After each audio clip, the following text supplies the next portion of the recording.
एमाल बाब नंबर 26। पौलुस का अगरबा के सामने दिफा। अगरबा ने पौलुस से कहा, आपको अपने दिफा में बोलने की इजाजत है। पौलुस ने हाथ से इशारा करके अपने दिफा में बोलने का आगाज किया।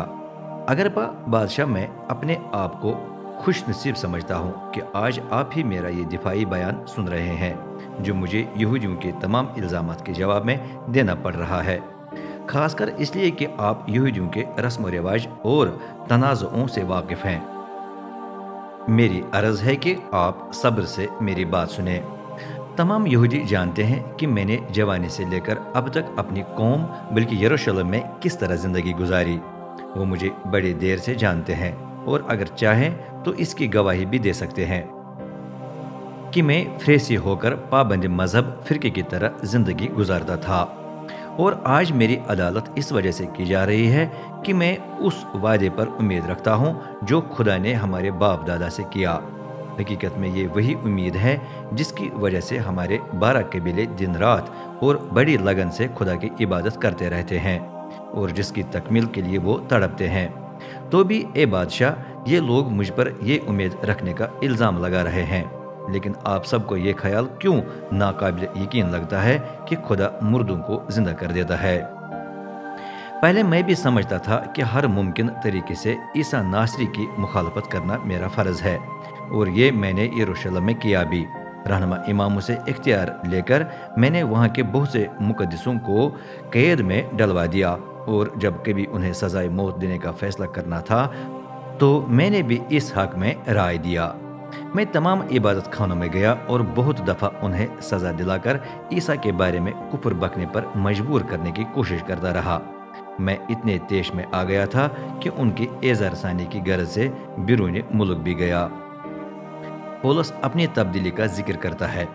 एक दिन मैं रहनुमा इमामों से इख्तियार और इजाज़तनामा लेकर दिमश्क जा रहा था। दोपहर तकरीबन 12 बजे में सड़क पर चल रहा था कि एक रोशनी देखी जो सूरज से ज्यादा तेज थी। वो आसमान से आकर मेरे और मेरे हमसफरों के गिरदा गिर्द चमकी। हम सब जमीन पर गिर गए और मैंने अरामी जबान में एक आवाज सुनी, साउल साउल, तू मुझे क्यों सताता है? यूं मेरे आनकस के खिलाफ पाँव मारना तेरे लिए ही दुश्वारी का बास है। मैंने पूछा, खुदावंद आप कौन है? खुदावंद ने जवाब दिया, मैं ईसा हूँ, वही जिसे तू सताता है। लेकिन अब उठकर खड़ा हो जा, क्योंकि मैं तुझे अपना खादिम और गवाह मुकर्रर करने के लिए तुझ पर जाहिर हुआ हूँ। जो कुछ तूने देखा है उसकी तुझे गवाही देनी है, और उसकी भी जो मैं आइंदा तुझ पर जाहिर करूँगा। मैं तुझे तेरी अपनी कौम से बचाए रखूँगा और उन गैर यहूदी कौमों से भी जिनके पास तुझे भेजूँगा। तू उनकी आंखों को खोल देगा ताकि वो तारीकी और इब्लिस के इख्तियार से नूर और खुदा की तरफ रुजू करें। फिर उनके गुनाहों को माफ कर दिया जाएगा और वो उनके साथ आसमानी मीरास में शरीक होंगे जो मुझ पर ईमान लाने से मुकद्दस किए गए हैं। पौलुस अपनी खिदमत का बयान करता है। ए अगरबा बादशाह, जब मैंने ये सुना तो मैंने इस आसमानी रोया की नाफरमानी न की, बल्कि इस बात की मनादी की कि लोग तौबा करके खुदा की तरफ रुजू करें और अपने अमल से अपनी तब्दीली का इजहार भी करें। मैंने इसकी तबलीग पहले दिमश्क में की, फिर यरूशलेम और पूरे यहूदिया में, और इसके बाद गैर यहूदी कौमों में भी। इसी वजह से यहूदियों ने मुझे बैतुल मुक़द्दस में पकड़कर कत्ल करने की कोशिश की, लेकिन खुदा ने आज तक मेरी मदद की है।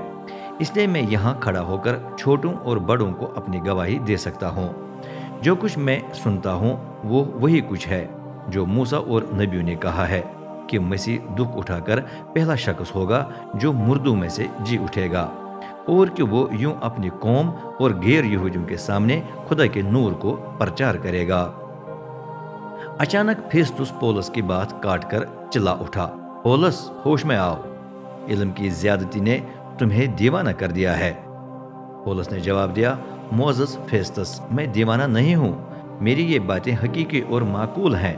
बादशाह सलामत इनसे वाकिफ हैं, इसलिए मैं उनसे खुलकर बात कर सकता हूँ। मुझे यकीन है कि ये सब कुछ उनसे छुपा नहीं रहा, क्योंकि ये पोशीदगी में या किसी कोने में नहीं हुआ।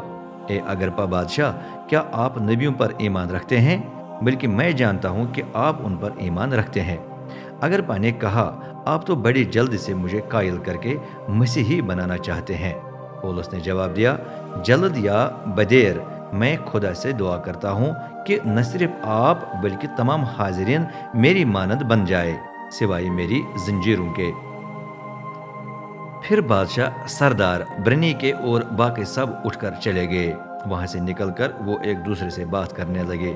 سب اس پر متفق تھے کہ اس آدمی نے کچھ نہیں کیا جو سزائے موت یا قید کے لائق ہو۔ اور اگرپا نے فیستو سے کہا اگر اس نے شہنشاہ سے اپیل نہ کی ہوتی تو اسے رہا کیا جا سکتا ہے،